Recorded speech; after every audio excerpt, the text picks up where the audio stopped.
Hoje nós estamos iniciando uma série nova de reflexões aqui na nossa comunidade, intitulada Lutando Juntos pelo Evangelho. E o texto que vai abrir nossas reflexões está lá na Epístola de Paulo aos Colossenses, no capítulo 1, verso 3. Epístola de Paulo aos Colossenses, no capítulo 1, verso 3.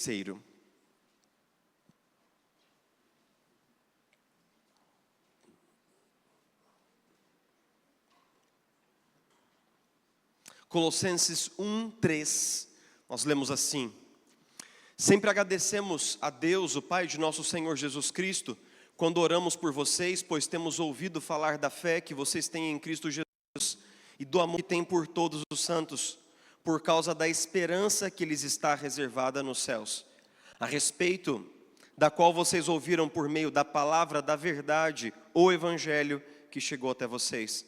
Por todo mundo esse Evangelho vai frutificando e crescendo, como também ocorre entre vocês, desde o dia em que ouviram e entenderam a graça de Deus em toda a sua verdade.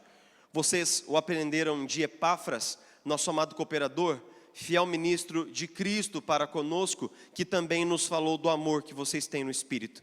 Por essa razão, desde o dia em que o ouvimos, não deixamos de orar por vocês e de pedir que sejam cheios do pleno conhecimento da vontade de Deus, com toda a sabedoria e entendimento espiritual. E isso para que vocês vivam de maneira digna do Senhor e em tudo possam agradá-lo, frutificando em toda boa obra, crescendo no conhecimento de Deus e sendo fortalecidos com todo o poder, de acordo com a força da sua glória, para que tenham toda a perseverança e paciência com alegria, dando graças ao Pai, que nos tornou dignos de participar da herança dos santos do reino da luz. Pois Ele nos resgatou do domínio das trevas e nos transportou para o reino do seu Filho amado, em quem temos a redenção, a saber, o perdão dos pecados. Ele é a imagem do Deus invisível, o primogênito sobre toda a criação, pois nele foram criadas todas as coisas, nos céus e na terra, as visíveis e as invisíveis, sejam tronos ou soberanias, poderes ou autoridades. Todas as coisas foram criadas por Ele e para Ele. Ele é antes de todas as coisas, nele tudo subsiste. Ele é a cabeça do corpo, que é a igreja. É o princípio, o primogênito dentre os mortos, para que em tudo tenha a supremacia. Pois foi do agrado de Deus que nele habitasse toda a plenitude, e por meio dele reconciliasse consigo todas as coisas, tanto as que estão na terra, quanto as que estão nos céus, estabelecendo a paz pelo seu sangue derramado na cruz. Antes vocês estavam separados de Deus, e na mente de vocês eram inimigos por causa do mau procedimento de vocês, mas agora Ele os reconciliou pelo corpo físico de Cristo, mediante a morte, para apresentá-los diante dele santos, inculpáveis e livres de qualquer acusação, desde que continuem alicerçados e firmes na fé, sem se afastarem da esperança do Evangelho, que vocês ouviram e que tem sido proclamado a todos os que estão debaixo do céu. Esse é o Evangelho do qual eu, Paulo, me tornei ministro. Esse ano nós estamos abraçando um tema para o ano da nossa comunidade, que é uma fé que salta muralhas. E nós conversamos sobre como essa fé em Jesus, ela nos permite transpor obstáculos, vencer desafios, porque se existe um elemento central na jornada de fé, é que em toda jornada de fé existem muralhas gigantes, exércitos opositores, perigos, enfrentamento, oposição e luta. Nós falamos até aqui sobre vencer os desafios no trabalho, na família.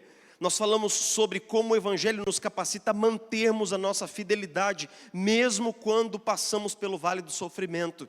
Nós falamos sobre essa luta interior da alma, na nossa luta espiritual pela santidade e pela pureza. Nós falamos sobre a batalha interior contra afetos que tentam nos escravizar. E na última série, nós falamos sobre a nossa luta pela liberdade em Cristo. No entanto, nós cristãos não lutamos apenas contra algumas coisas. nós lutamos a favor de muitas coisas. Então, nesse quadrimestre final, você vai reparar que nós vamos falar sobre uma luta propositiva pelo Evangelho. Então, nós vamos falar sobre como nós, igreja, lutamos unânimes pela fé evangélica, como nós ouvimos na reflexão do pastor Júnior na semana passada. E nessa série, nós vamos ter 4 encontros. Nós vamos falar sobre uma igreja centrada no Evangelho. Nós vamos falar sobre falsos evangelhos, falsos evangélicos e o poder do Evangelho. Essa reflexão de hoje é uma abertura da nossa série. E ela basicamente, ela remonta junto com toda a igreja o que é o Evangelho. Você vai perceber que em determinado momento na nossa reflexão, eu vou ter quase usando um tom meio que de aula de escola bíblica dominical. Mas, de fato, nós precisamos colocar alguns conceitos no fundamento dessa série para que nós possamos ter uma espécie de um vocabulário comum para quando nós falamos sobre o que é o Evangelho. Então, nós vamos conversar hoje sobre uma breve apresentação do Evangelho. Nós vamos notar como esse trecho de Colossenses, como um trecho muito raro do Novo Testamento, tem todos os elementos que nós precisamos para entender o Evangelho, o que é muito singular, porque isso raramente acontece.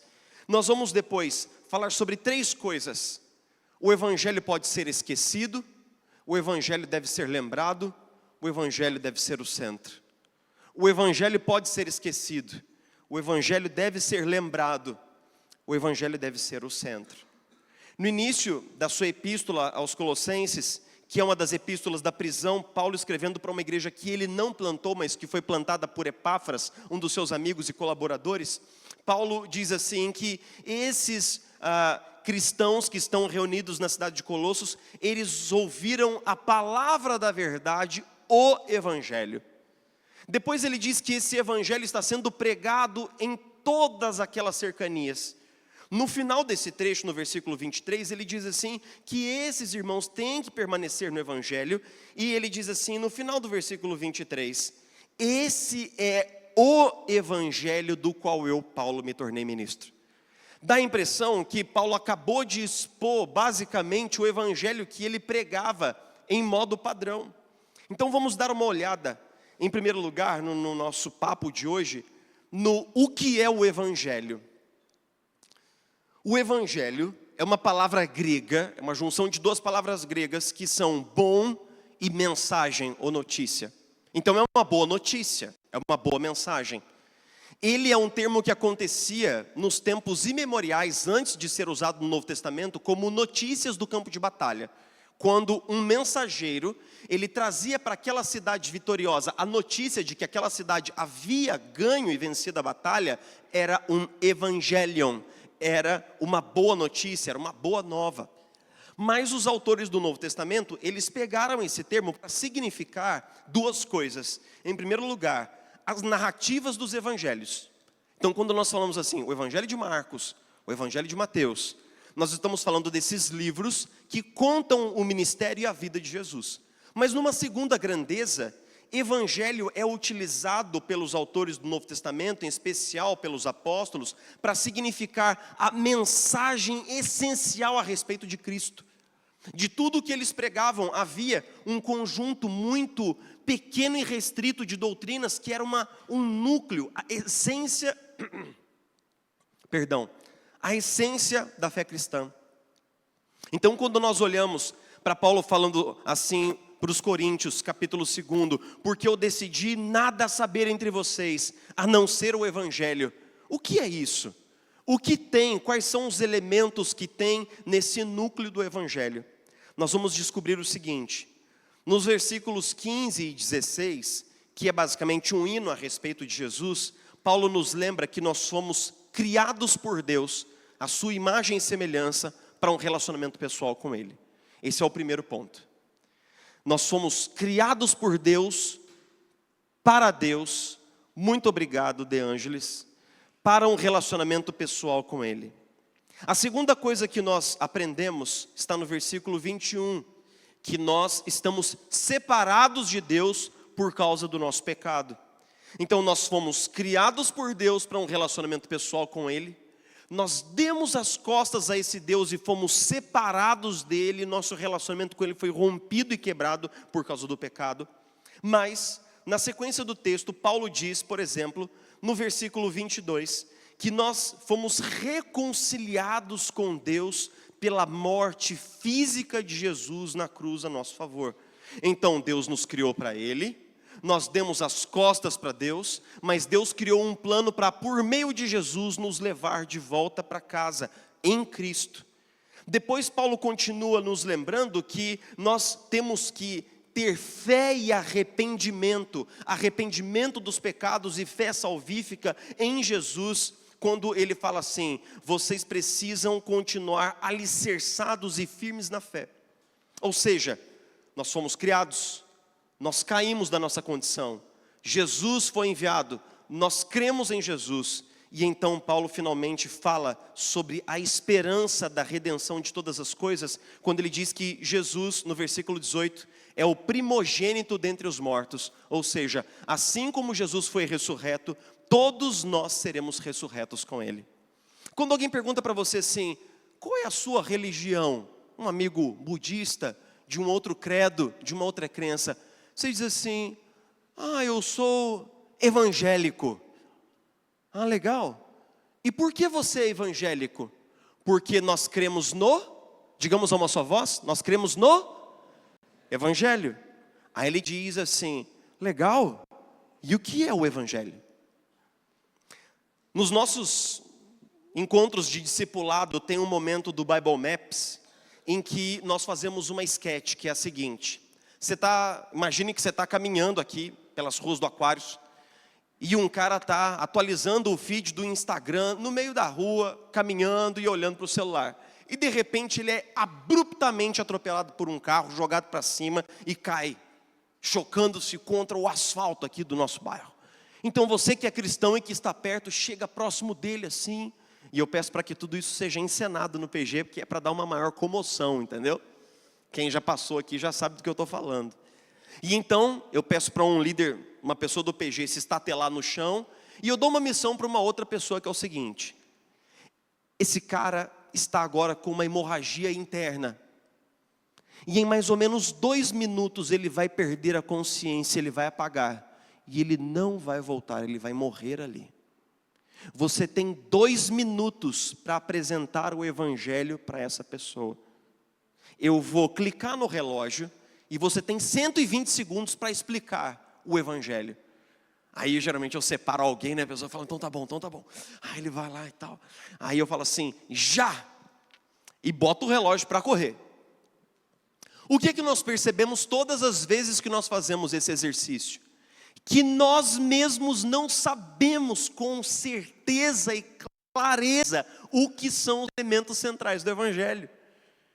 Nós mesmos não sabemos, nós ficamos na igreja 10, 20, 30 anos, ouvindo sermão após sermão, e eu brinco que é como ter uma série de peças de quebra-cabeça sobre a mesa, mas nós não sabemos como encaixá-los, e isso é um problema.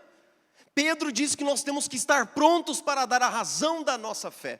Nós temos que estar prontos para explicar no que cremos e por que cremos, no que nós cristãos cremos, o que é o Evangelho. Nós somos criados por Deus, a imagem e semelhança dEle, para termos intimidade com Ele, mas nós não nos submetemos à nossa condição de criatura, demos as costas ao Criador e caímos da nossa condição. Mas Deus não desistiu de nós e enviou Jesus Cristo para morrer em nosso lugar na cruz. E quando você se arrepende dos seus pecados e crê em Jesus como seu único suficiente Salvador, você é reconectado a Deus pelo poder do Evangelho. E essa reconexão transforma todas as áreas da vida e te dá uma nova esperança em relação ao futuro. Não importa o que aconteça, o nosso futuro está determinado pelo poder da cruz. Nós estaremos para sempre com Ele. Esses são os pontos do Evangelho. Mas o grande problema é que o Evangelho pode ser esquecido. Essa é uma dessas declarações mais bizarras do Novo Testamento. O Evangelho pode ser esquecido. Quando Paulo escreve no versículo 23, ele diz o seguinte, que Cristo vai apresentar esses santos diante do trono de Deus, santos e inculpáveis. E ele diz no versículo 23, desde que continuem alicerçados no Evangelho. Desde que eles continuem alicerçados no Evangelho. Por que Paulo está fazendo esse disclaimer, esse aviso aqui? Porque é possível que nós não estejamos alicerçados no Evangelho. Ele escreve aos Gálatas dizendo assim: ó Gálatas, eu estou estupefato e chocado com o fato de vocês terem abandonado o verdadeiro Evangelho que eu ensinei para vocês, trocando-o por um falso Evangelho. E quando eu digo que a igreja pode esquecer o Evangelho, não é um problema de memória, não é porque é muito difícil entender ou guardar de cabeça o que é o Evangelho. Martinho Lutero, escrevendo sobre isso, ele disse o seguinte: o coração humano pecaminoso é radicalmente voltado para uma tentativa de salvar a si mesmo, ao invés de confiar em Cristo como seu Salvador. Quando Tim Keller escreve sobre isso, ele diz o seguinte: quando nós começamos a jornada cristã, nós confiamos em Cristo como nosso único e suficiente Salvador. Mas depois de muitos anos de igreja, o nosso coração vai mudando muito sutilmente a ampulheta da nossa confiança, para que a nossa confiança esteja na nossa performance religiosa, na nossa sinceridade de coração e nas nossas obras. O que significa dizer que depois de um tempo, nós vamos movendo a nossa confiança pouco a pouco para o meu trabalho religioso, a minha performance, ao invés do trabalho redentor de Jesus feito na cruz a meu favor. Eu vou pensando assim: Deus me ama, Deus me quer bem, porque afinal de contas eu vou ao culto, eu suporto o meu pastor, eu ouço o sermão até o fim como um ato de caridade, eu dou o dízimo, eu faço coisas boas, eu sou uma pessoa boa, Deus deve me amar, porque eu sou uma pessoa boa. Basicamente isso é migrar a confiança no que Jesus já fez, para aquilo que nós podemos fazer. O Evangelho pode ser esquecido. Todo mundo sabe aqui na igreja, que em muitos sermões eu cito um autor, pelo qual eu tenho muito apreço. Qual é o nome desse autor, igreja? Tim Keller.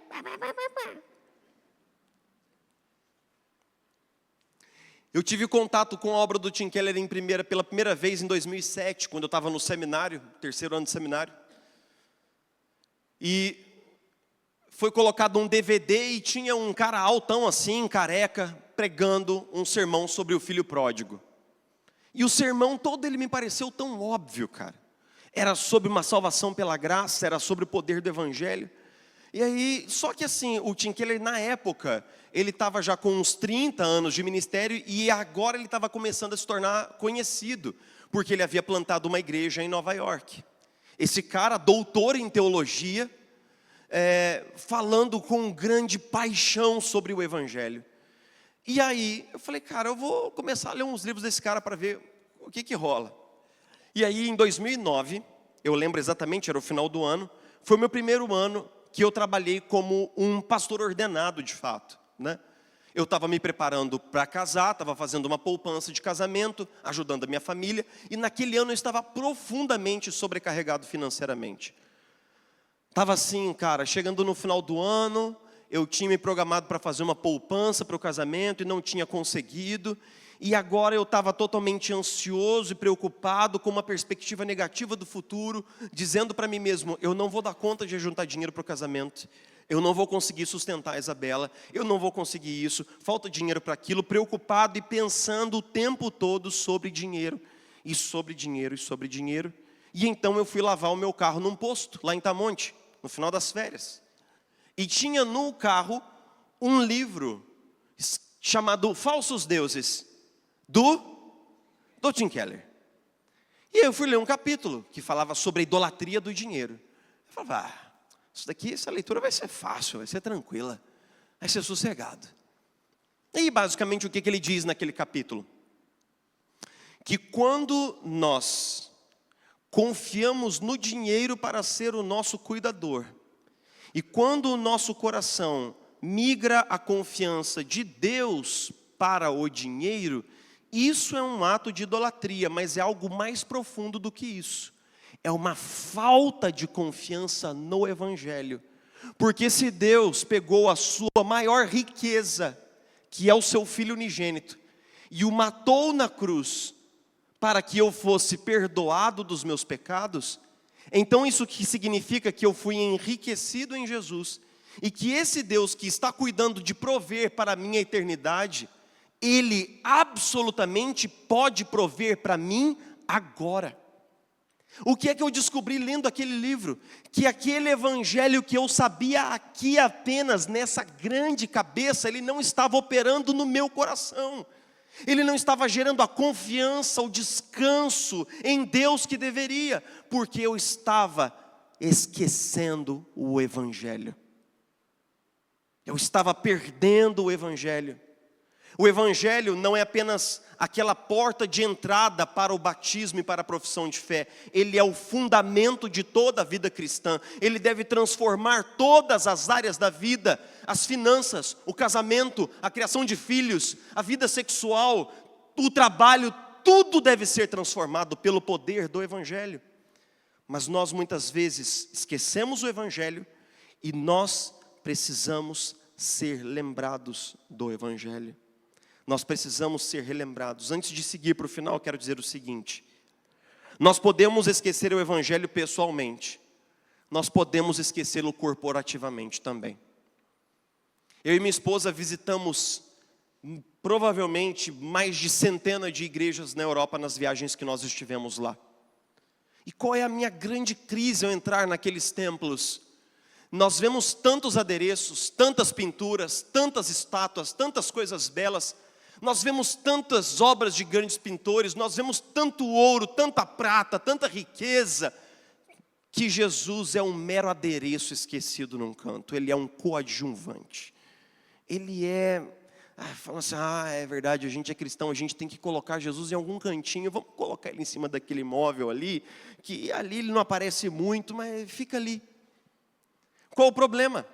O problema é que se nós entramos em muitas igrejas evangélicas hoje, existe uma ênfase na música, na iluminação, no som, na vestimenta do pastor, no carisma do pastor. Existe uma ênfase na parede preta, na parede branca, no canto fulano, no cântico ciclano, mas o evangelho não é o centro. O evangelho não é pregado, não é anunciado, nós não ouvimos falar da morte de Jesus a nosso favor. Nós ouvimos um tipo de sermão muito coach, muito te ajuda e te abençoa, e você é lindo, e volte para sua casa, e volte na semana que vem, de novo, para que eu possa massagear um pouquinho o seu ego. O evangelho está sendo perdido nas igrejas do nosso país. O evangelho está sendo esquecido, trocado por fórmulas matadoras de marketing, como se nós estivéssemos vendendo um produto, como se nós estivéssemos mercadologicamente oferecendo a fé para as pessoas. A igreja deve ser fundamentada na pregação do evangelho. Se nós não anunciamos Cristo morrendo em nosso lugar, todo domingo, nosso coração se endurecerá cada vez mais. Aí alguém pode dizer assim, mas pastor, eu ouvi sobre isso todo domingo, isso não é um pouco cansativo? Isso não é um pouco repetitivo demais? A gente ouvia a mesma coisa todo domingo? Meus irmãos, se nós perdemos o senso de maravilhamento por Jesus ter morrido por nós, quando nós ainda éramos inimigos de Deus, é porque provavelmente nós não entendemos o evangelho ainda. Eu ouvi durante muitos anos, e ainda ouço os sermões do Tim Keller. Eu vou passear na praça e eu coloco os sermões dele para ouvir nos meus ouvidos. Um doutor em teologia. Um homem com um currículo acadêmico invejável, pilhas de livros escritos. E todas as vezes que ele anuncia Jesus no púlpito, dá para você sentir a emoção do coração desse falecido pastor. Meus irmãos, eu quero chorar todas as vezes que eu falar sobre Jesus. Eu quero me comover todas as vezes que eu estiver na ceia. Eu quero que o Espírito renove em mim, em nós, em todos nós, na nossa comunidade, um senso radical de maravilhamento. Porque o que era absolutamente inimaginável e improvável aconteceu. Deus enviou o seu Filho para morrer em nosso lugar na cruz. Quem diria? Deus fez aquilo que nenhum de nós faria, jamais. Ele enviou o seu Filho para morrer no lugar de homens e mulheres como você e como eu. Se o Senhor me der mais 50 ou 60, 80 anos de vida, a primeira coisa que eu penso é: coitada da minha esposa. A segunda coisa que eu penso é: quero permanecer apaixonado pelo Evangelho. Mas nós temos que relembrar o Evangelho. O Evangelho deve ser relembrado.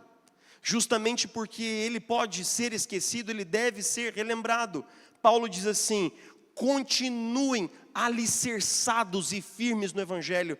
Paulo usa a imagem do fundamento de uma casa, de um alicerce, sobre a qual se constroem vida, família, ministério e tudo mais. Então a mensagem do Evangelho, que é uma mensagem que nós ouvimos na nossa conversão, que é uma mensagem sobre o que Jesus fez por nós, ela pode permanecer esquecida no nosso coração, mas ela tem que ser relembrada.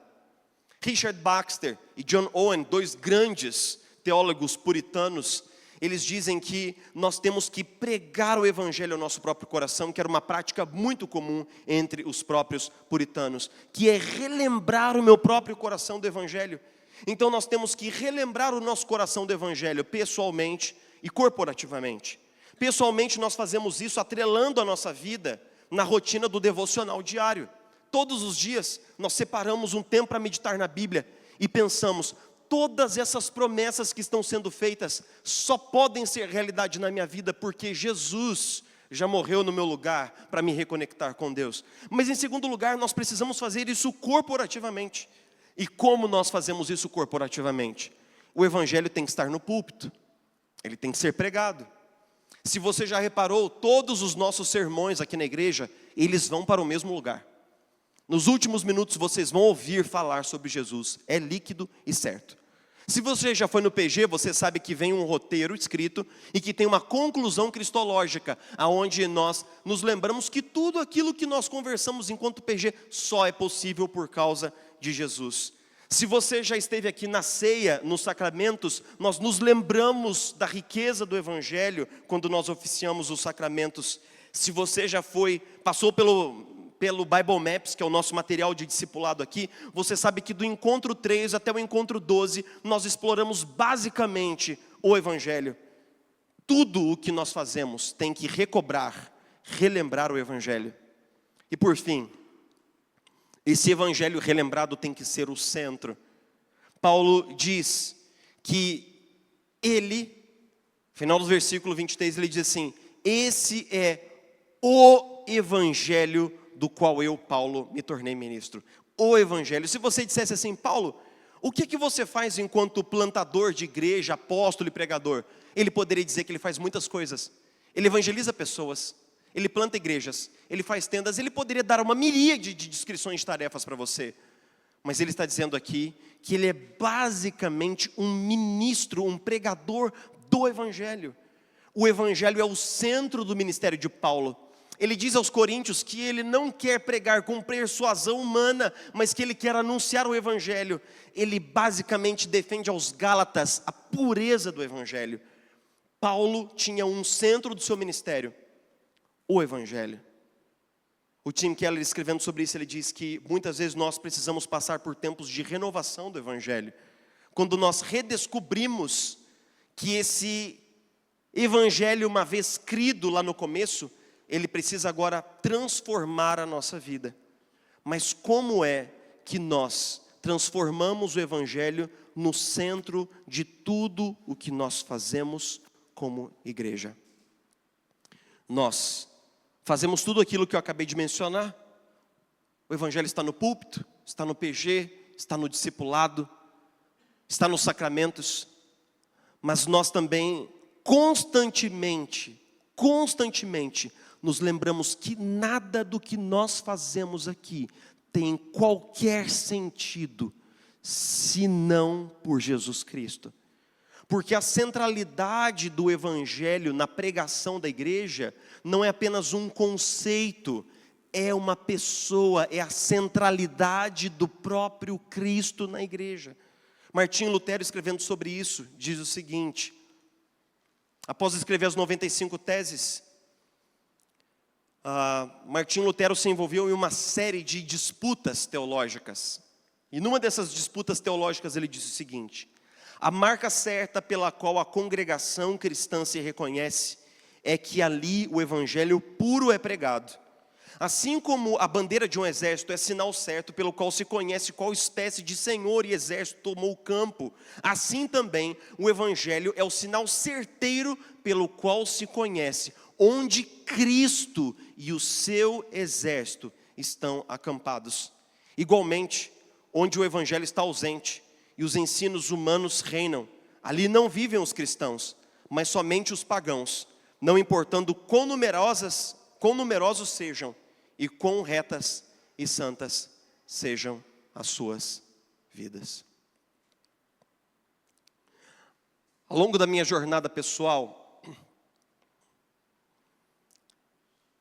eu tive de recuperar muitas vezes o evangelho, para mim mesmo, para o meu próprio coração, em muitas áreas da minha vida.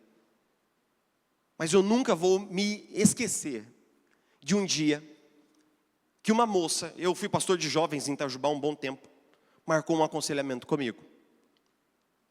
E nós fomos tomar um café num lugar público.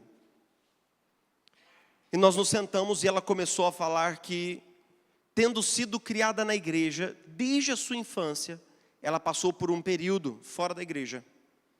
E nesse período fora da igreja, que era profundamente desconhecido pela sua família, porque ela fez de uma maneira que eles não sabiam que ela estava vivendo aquelas coisas, ela viveu coisas muito sérias, que a marcaram, a machucaram, e sobre as quais ela trazia agora profunda culpa. E essa culpa a aterrorizava, porque agora, tendo voltado para a igreja, e querendo se remendar e voltar a caminhar com Cristo, ela se sentia indigna. E eu ouvia aquilo, mas tudo aquilo não fazia muito sentido na minha cabeça.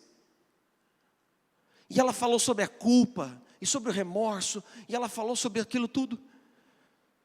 Em determinado momento, eu falei assim: papá, deixa eu entender uma coisa. Explica para mim, por que Jesus morreu? A pergunta dela de volta para mim foi: o que isso tem a ver com o que nós estamos conversando? Eu falei: não, calma, só me responde, por que Jesus morreu? E ela falou assim: não, Jesus morreu por amor. Jesus morreu pelo ser humano. E aquilo dilacerou e quebrou meu coração. Aquilo foi uma virada de chave no meu ministério. Porque nós supomos que se uma pessoa está aqui no domingo à noite, ouvindo o sermão e olhando para mim com um rostinho de paisagem, é porque você já conhece o evangelho. Mas é possível que você não saiba que Jesus não morreu por amor. Jesus não morreu para dar um exemplo. Jesus morreu pelo seu pecado. O seu pecado encravou Jesus naquela cruz. E isso parece uma notícia chocante, mas porque o evangelho é uma boa notícia? É porque você foi perdoado de absolutamente tudo e adotado como filho e filha de Deus por causa de Jesus.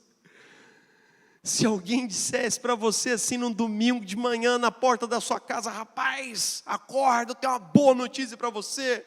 Aí você fala: o quê? Fala: rapaz, um parente seu distante acabou de morrer e você ganhou 5 milhões. Essa é uma boa notícia. Uma notícia que muda a vida, que muda o futuro, que muda tudo. Eu sei que a primeira coisa que você pensaria é o seguinte: rapaz, vou comprar uma moto pro meu pastor. Não é? Eu vou comprar uma moto, meu pastor. E se eu dissesse para você, batendo na porta da sua casa no domingo de manhã: o Filho de Deus morreu no seu lugar, para que você fosse amado, aceito, perdoado e incluso na família de Deus. E isso para sempre. Você está seguro. O seu futuro está cuidado, o seu passado foi lavado, o seu presente é vivido na presença e no poder de Deus. Glória a Deus por isso. Meus irmãos, o Evangelho é uma boa notícia, tem de fazer vibrar o coração. Não é apenas uma doutrina, uma ideia, não, é um novo jeito de existir. Na tua presença, Deus bendito, na tua presença, e nós somos gratos como igreja, porque nós podemos, mais uma vez aqui hoje à noite, recapitular o Evangelho, sermos lembrados pela tua palavra, de que precisamos dele todos os dias, e de que ele é basicamente o fundamento, é o alicerce, é tudo que nós precisamos para continuar caminhando íntegros na tua presença, com a coluna ereta, como filhos e filhas perdoados em Jesus. Jesus Cristo, muito obrigado, porque aquela cruz maldita, aquela cruz sombria, se tornou para nós uma boa notícia. Uma boa notícia. Obrigado, Jesus, obrigado.